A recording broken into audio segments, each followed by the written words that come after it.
Hey guys, welcome to Shri classroom और मैं हूं आपका होस्ट श्री। तो आज हम कंटिन्यू करने वाले हैं हमारे पिछले 2 एपिसोड। तो हमने पिछले एपिसोड में पढ़ा था कि रोलेट टैक्स कैसे इम्पोज हुआ, उसके अगेंस्ट देश भर में कैसे हड़तालें हुई और 13 अप्रैल को जब जलियांवाला बाग मैसेकर हुआ जिसमें सैकड़ों लोग मारे गए थे जनरल डायर के ऑर्डर पे, उसके बाद लोगों और सरकार के बीच में कैसे क्लैश हुई। तो इन क्लैश के अलावा उसके बाद हमने पढ़ा खिलाफत मूवमेंट कैसे स्टार्ट हुआ, उसका क्या इम्पैक्ट था। तो अगर आपको वो 2 वीडियो देखते हैं तो ऊपर आई बटन में आपको वो मिल जाएंगे। तो इस वीडियो में हम पढ़ने वाले हैं नॉन कॉपरेशन मूवमेंट कैसे स्टार्ट हुआ और लोगों के इसके बारे में क्या विचार थे। तो महात्मा गांधी जी ने अपनी बुक हिंद स्वराज जो 1909 में आई थी उसमें लिखा था कि ब्रिटिश गवर्नमेंट इंडिया में सिर्फ इंडियंस के कॉपरेशन के कारण स्टेब्लिश हो पाई है और वो अभी तक सर्वाइव भी इसी कॉपरेशन के कारण कर पाई है। अगर इंडियंस कॉपरेट करना बंद कर दें तो ब्रिटिश गवर्नमेंट अपने आप कोलैप्स हो जाएगी। तो उन्होंने बताया नॉन कॉपरेशन मूवमेंट स्टार्ट कैसे किया जाए। तो नॉन कॉपरेशन मूवमेंट स्टार्ट होगा टाइटल सरेंडरिंग के साथ जो गवर्नमेंट ने लोगों को अवार्ड किए थे। तो गवर्नमेंट पुराने ज़माने में कुछ लोगों को टाइटल्स अवार्ड करती थी जैसे sir, Hind Swaraj etcetera etcetera.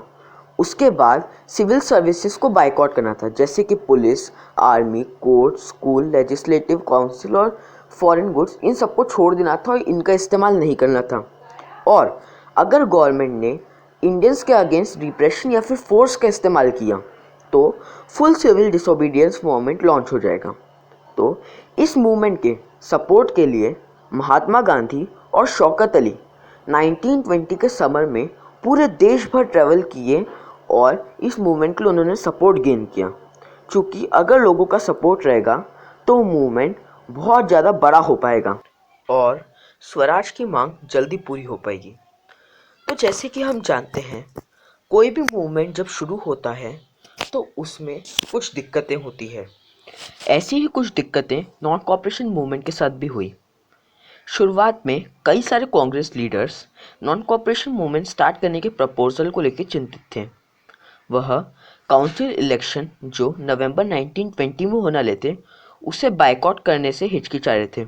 उन्हें लगा कि ये करने से पॉपुलर वायलेंस फैल सकती है।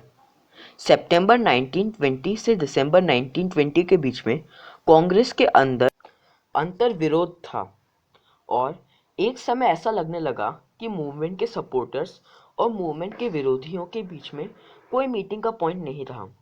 तो अंत में नागपुर सेशन जो कांग्रेस का सेशन हुआ था दिसंबर 1920 में, एक कॉम्प्रोमाइज़ पर काम किया गया और नॉन कॉपरेशन मूवमेंट एडॉप्ट किया गया।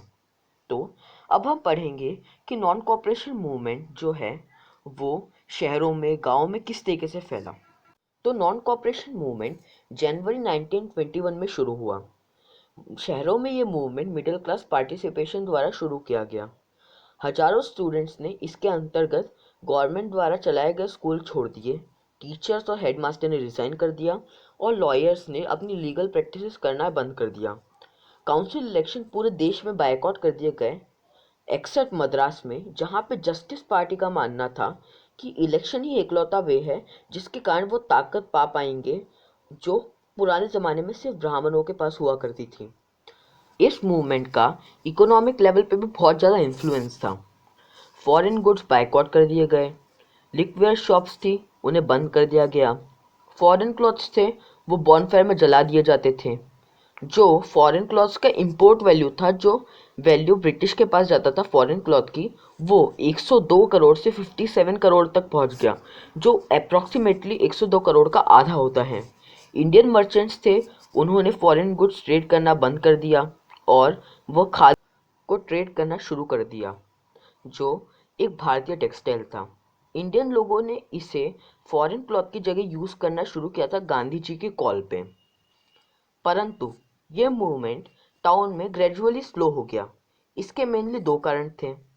खादी जो था वह फॉरेन गुड्स के कंपैरिजन में महंगा था क्योंकि ये हाथों से बनाया जाता था, तो ये पुअर्स और मिडिल क्लास के लिए अनअफोर्डेबल हो गया, वो इसे खरीद ही नहीं सकते थे। और इसका दूसरा रीज़न ये था कि लोगों ने जॉब तो छोड़ दी परंतु जो उनके बदले इंडियन इंस्टीट्यूट्स थे वो बहुत कम थे, और जो बनने वाले थे वो भी बहुत स्लो बन रहे थे। इसके कारण स्टूडेंट्स और टीचर्स वापस गवर्नमेंट स्कूल जाने लगे, और लॉयर्स ने वापस से कोर्ट में प्रैक्टिस शुरू कर दी। अब हम पढ़ेंगे non cooperation movement country side में कैसे फैला।